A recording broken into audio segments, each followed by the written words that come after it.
Hello everybody, ciao and welcome to my YouTube channel. My name is Rebea and I make videos, lifestyle videos. I give tips because I live in the north of Italy, a city called Torino, and I am from Manchester. So, I make travel videos, I give tips, I make videos about my language learning journey. I do all of it. So in this video, I just want to have a nice talk about some mistakes. I say they're mistakes that expats often make when they move, or to be specific, move to Italy. So some of these things that's on my list, I've made these mistakes myself. So without further ado, let's get into this. So number one, I would say only making expat friends. I'm going to be referring to my notes.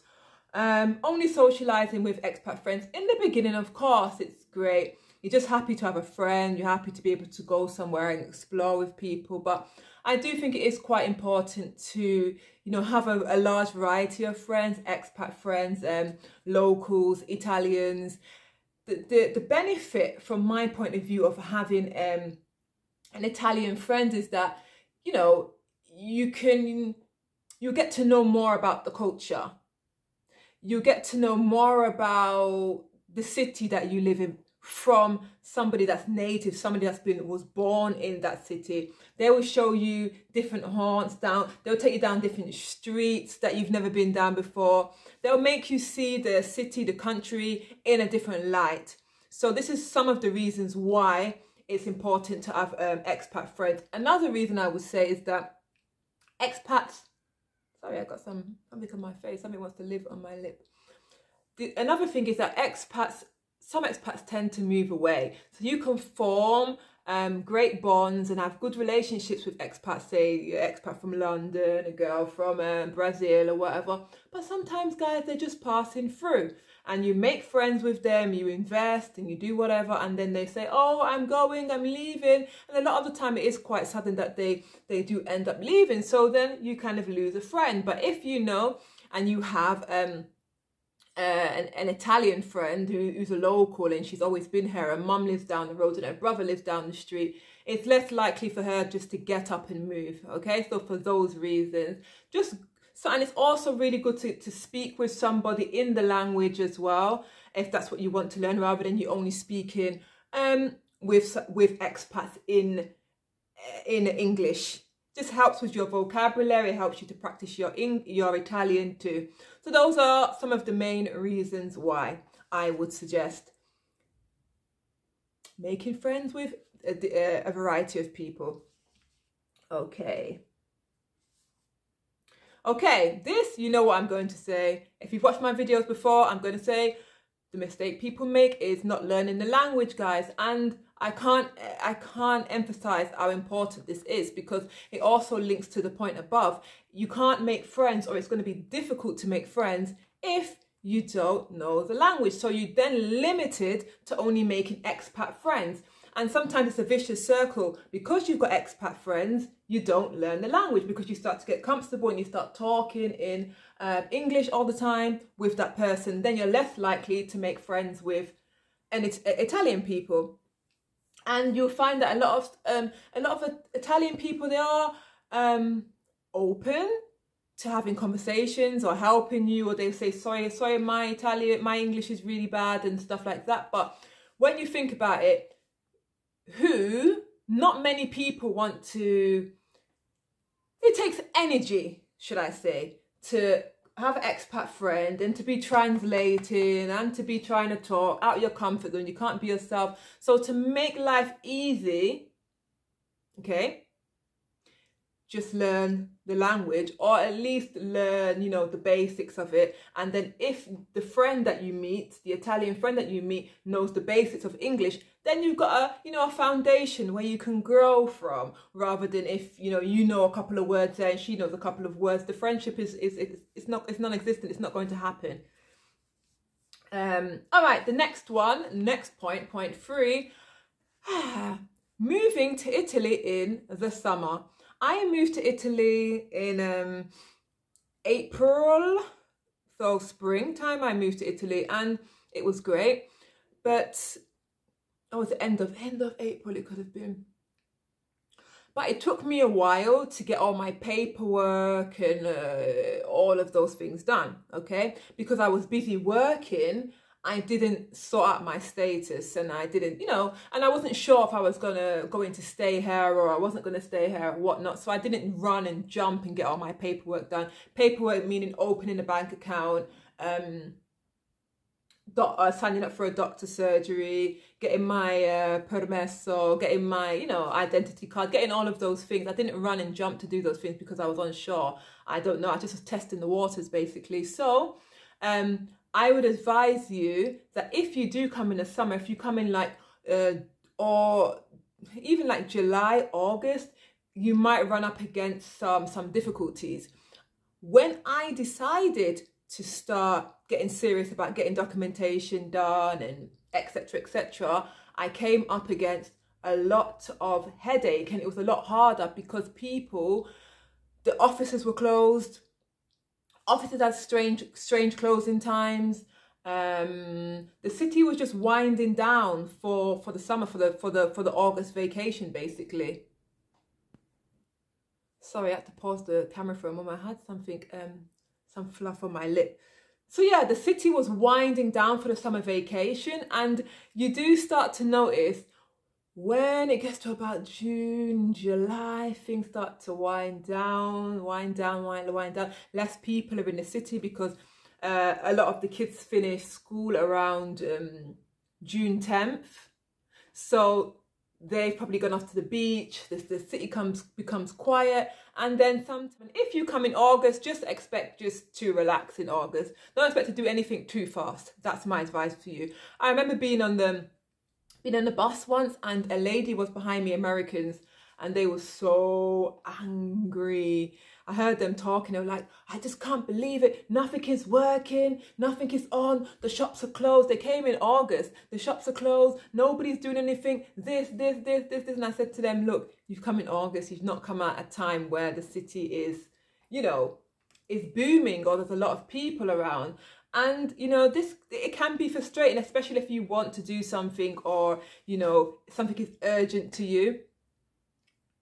You just have to be patient. So that's probably not the best time to come and to want to do paperwork. If you want to come and maybe relax a little bit or do something, relax, and you already have your Airbnb or your apartment sorted out, then that's fine. But don't come here to do anything too stressful. And you even might find if you rent a place and you have problems with the place and your landlord is possibly gone to Liguria, gone to Sardinia, or gone somewhere on holiday because it's their holiday time. Okay, I'm not going to say anything more on that subject. Just be mindful of when you come to Italy. When you arrive in Italy. Yeah, for some reason I wrote bank opening hours are strange. Yeah, the bank opening hours can be a little bit interesting here. I find that the bank opening hours doesn't serve the working person, basically. The time that they have, they're open and they're closed. I was at a bank called UBI before, I've changed it now, and they opened in the morning for a certain amount of time, but the late morning, then they closed for a big lunch, for a long lunch, then they opened again for a little while and they were closed by 5. I had to take time off work to go to the bank in the morning. You have to take time off work to go to the bank in the morning. So you have to think ahead, guys. You have to think ahead. And while thinking ahead, just be patient with it. Be patient. If you come from England, if you come from Manchester, you know that the banks are there to serve, and they really go out of their way, especially in recent years, to accommodate working people. So the banks will stay open up until some 7 o'clock, 6 o'clock. Even now, over the weekends, they might be open, whatnot. Anyway, that was a while ago since I opened my bank account. So maybe something has changed now. So maybe I will write in the opening hours of my bank, and that might give you a clear understanding of, you know, the opening and closing times of the banks. So is this a mistake to avoid? I don't know how I can link it to a mistake to avoid. I would say that maybe do some research before coming on which bank that you want to join, and also yeah, which bank that you want to join, and get some research beforehand. Maybe I can do a video on maybe different types of banks to go to, because the process was so difficult when I went to open the bank. It was so hard, and for the one of the main reasons was because of the language situation, and because of my residency situation as well. So maybe that's for a whole another video, a whole new video. Let me see. All right. I think I wrote banking, but maybe I didn't mean to speak about banking, but I'm happy that I did. All right, so the next point I'm going to make is about using your card. Using card versus cash. In some shops here, cash is still president. It still is the top dog. All right, so you might go into some places, some organizations, and they say, sorry, I don't take card. You've got a basket full of stuff, but they don't take card. And then sometimes you also might find it a little bit challenging. Where is the nearest cash machine? Where is it? And then a person might say to you, it's 15 minutes away, it's 20 minutes away. So you might have a problem with that. But luckily nowadays, especially up in the north, Turin, we have an app called Satispay. So many companies and especially small businesses are incorporating this app into their everyday life. But if you're new to the country, you're probably not going to have this this app, because the app is linked to your bank, to the bank.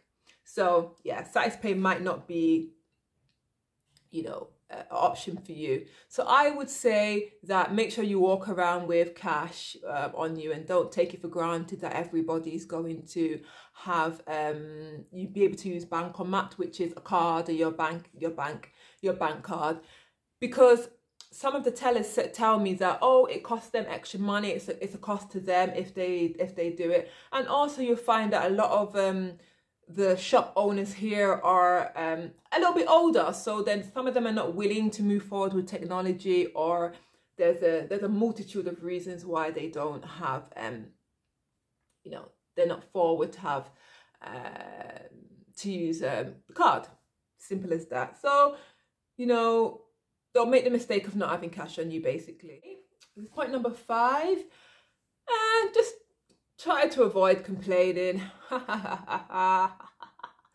You will complain. I'm never going to tell anybody not to complain, but you know, ultimately it's not really going to get you it's not going to get you far. It's only going to make you feel more stressed and tired, because there are so many things that you're going to come across, and you're going to be like, oh my goodness, is this for real? Have I gone back in time a little bit? Yeah. But you just adapt, basically.